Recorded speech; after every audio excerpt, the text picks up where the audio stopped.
Students, this is Vaishali Jain. कैसे हैं आप सभी लोग? उम्मीद है अच्छे होंगे, घर पर होंगे, सेफ होंगे। आज इस वीडियो में बात करने वाले हैं ज्योमेट्री में आपका जो सर्कल है उसमें एक टॉपिक आता है, आपका एक कॉन्सेप्ट है छेदक रेखा का। तो आपका उससे बहुत ज्यादा एग्जाम में क्वेश्चन पूछे जाते हैं। छेदक रेखा, जीवा और स्पर्श रेखा, तीन टाइप की रेखा होती है।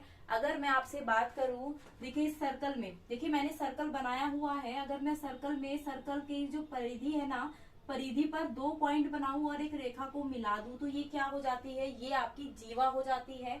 और यदि स्पर्श से टच करते हुए कोई लाइन जाती है उसको स्पर्श रेखा बोलते हैं। छेदक रेखा क्या होती है?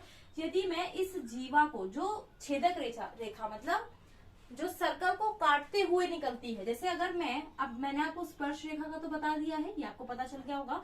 जीवा को ही मैं आगे बढ़ाती हूँ तो देखिए ये क्या हो रहा है, ये लाइन जो है इसको काटते हुए आगे निकल रही है, तो ये क्या हो गई? आपकी छेदक रेखा हो गई। ठीक है, तो क्या जो क्वेश्चन आता है वो क्या आता है? यदि हम दो छेदक रेखा सर्कल पर खींचे और वो दोनों छेदक रेखाएं एक पॉइंट पर मिले, एक छेदक रेखा ये है और एक छेदक रेखा ये है, और ये क्या हो रहा है? एक पॉइंट पर आकर मिल रही है। ये दोनों रेखाएं आपकी एक पॉइंट पर आकर यहाँ पर ये क्या हो रही है? मिल रही है। तो आपका इससे जो क्वेश्चन आता है इसको हमने नाम दे दिया पी। ये आपकी एक जीवा हो गई ए बी और एक ये हो गई सी डी। क्लियर है? अब देखिए इसमें आपसे क्या पूछा जाता है, इसमें बोला जाता है जो आपकी ये है आपकी पी बी और पी ए की अगर मैं बात करूं तो आपकी जो पी बी है वो कितनी है? पी बी आपकी 12 है और पी ए आपकी 18 है, और आपकी एक दी हुई है पी डी, ये दी हुई है आपकी पीसी, ये दी हुई है आपकी 27। तो आपको क्या निकालना है? पीडी निकालनी है, कितनी होगी? समझ आया क्या बोला मैंने? पी बी आपको 12 दी हुई है, यानी ये वाली यहां से यहां तक आपकी 12 है। पी ए की अगर मैं बात करती हूँ तो ये कितनी हो गई? आपकी 18 हो गई। पी सी की बात करती हूँ, ये पूरी आपकी 27 हो गई। आपको क्या बताना है? पीडी बताना है, ये कितना होगा। इस टाइप के क्वेश्चन आपके एग्जाम में बहुत पूछे जाते हैं और इस पर बेस्ड एक अभी जो लेटेस्ट क्वेश्चन पूछा जा रहा है वो भी आपके साथ डिस्कस करूंगी। ठीक है, तो ये आप देखिए इसका फॉर्मूला क्या होता है। जहां पर ये मिल रही है इस पॉइंट से पहले कौन सा पॉइंट पढ़ा? P B. इस पॉइंट से पहले क्या पढ़ा? बी। फिर उसके बाद क्या पढ़ा? ए। तो पी बी गुणा पी ए बराबर, फिर देखिए पी से पहले कौन सा पॉइंट पढ़ा? P D. फिर उसके बाद कौन सा पढ़ा? सी। ये इसका फॉर्मूला होता है। पी बी गुणा पी ए बराबर होता है पी डी गुणा पी सी के। क्लियर है? समझ आ गया सभी को? तो देखिए पी बी आपका कितना दिया हुआ है? 18। पी ए आपका कितना दिया हुआ है? पी बी आपका 12 है, सॉरी, पी बी आपका 12 और पी ए आपका 18। पी डी आपका कितना है हमें निकालना है, और पी सी आपका कितना है? 27। अब देखिए इस क्वेश्चन मार्क की जगह क्या आएगा? अगर मैं यहां से काटूं 9 तिया ये हो गया 9 दूनी 18 और ये 9 तिया 27 और ये कट गया, तो आपका जो ये आया ये कितना आया? 8। इसका आंसर आया 8 सेंटीमीटर। अगर ये सभी सेंटीमीटर में है आपके तो देखिए इसका आंसर क्या हो गया? ये क्या हो गई? 8 हो गई। क्लियर है? सभी को समझ में आ गया? कोई दिक्कत नहीं है? ये तो आप इजीली कर पाओगे, आराम से कर लोगे। लेकिन अब देखिए कैसे क्वेश्चन आपके एग्जाम में पूछे जा रहे हैं। जैसे हमने सर्कल ड्रॉ किया, अब इसका ये क्या है? सेंटर है ओ।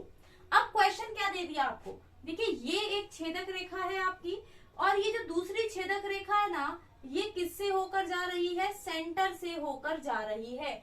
कोई मतलब नहीं है सेंटर से होकर जाए, कैसे भी छेदक रेखा है क्योंकि काटते हुए सर्कल को जा रही है। अब देखिए कैसे क्वेश्चन इससे आपके पूछे जाते हैं। अगर मैं क्वेश्चन की बात करूं, अगेन इसको हम यहाँ पर नाम दे देते हैं। ये आपकी 12 हो गई और ये पूरी आपकी 12.5। अब देखिए यहाँ पर जो ये ओ पी दिया है, अब यहाँ पर क्या दे दिया आपको? किसकी लंबाई दे दी? ओ पी की लंबाई दे दी यहाँ पर आपकी 17। अब आपसे क्या पूछा है? आर बताइए। आर मतलब इसकी जीवा, सॉरी त्रिज्या। आर मतलब इसकी आपको त्रिज्या बतानी है। अब देखिए आपने क्या फॉर्मूला पढ़ा है? आपने पढ़ा है पी ए गुणा पी बी बराबर पी डी गुणा पी सी, यही फॉर्मूला पढ़ा है। अब देखिए पी ए आपकी कितनी है? 12 और पी बी आपकी कितनी है? 22.5। अब देखिए पी डी, अगर मैं पी डी की बात करूं, अगर मैंने इसकी त्रिज्या क्या मान ली? आर, तो ये भी आपकी क्या होगी, आर होगी ना। अगर मुझे ये निकालनी है तो मैं 17 में से आर माइनस कर दूंगी ना, बिल्कुल। और अगर मुझे पूरी निकालनी है तो मैं 17 में आर जोड़ लूंगी। अब मैंने 17 में क्या कर लिया, आर जोड़ लिया, बिल्कुल सही है। अब मैं जब इसकी गुणा करूंगी तो यहाँ पर मेरा 270 आएगा।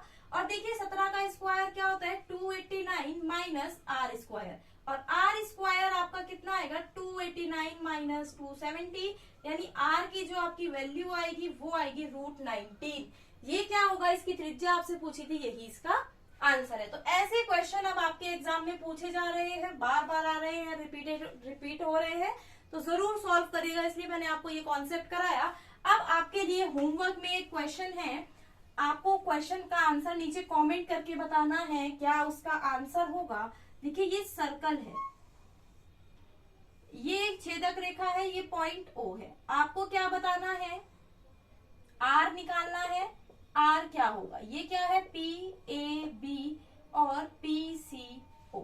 अब देखिए यहाँ पर कोई फर्क नहीं है, क्वेश्चन में ऐसे भी दे सकता है, तो यहाँ पर आप इससे पूरा मिला लोगे तो आप आंसर निकाल लोगे। तो यहाँ पर देखिए ये पूरा आपका क्या है, यानी PB, यहाँ पर लिख देती हूँ क्या है, 22 है। PB आपका क्या है, देखिए सॉरी, PB आपका 20 है और PA आपका क्या है, 11 है। और आपका PO, अब देखिए PO आपका यहाँ पर कितना है, PO आपका यहाँ पर 14 है। आपको क्या निकालना है, R निकालना है। इसका आंसर आपको नीचे कमेंट करके बताना है क्या होगा। तो अगर आपको ये वीडियो पसंद आई है, आपको समझ आया है जो मैंने यहाँ पर आपको समझाया, तो वीडियो को लाइक और शेयर जरूर कर दीजिएगा। चैनल को सब्सक्राइब करना बिल्कुल मत भूलिए। मिलते हैं नेक्स्ट वीडियो में, तब तक के लिए bye bye, take care, have a nice day.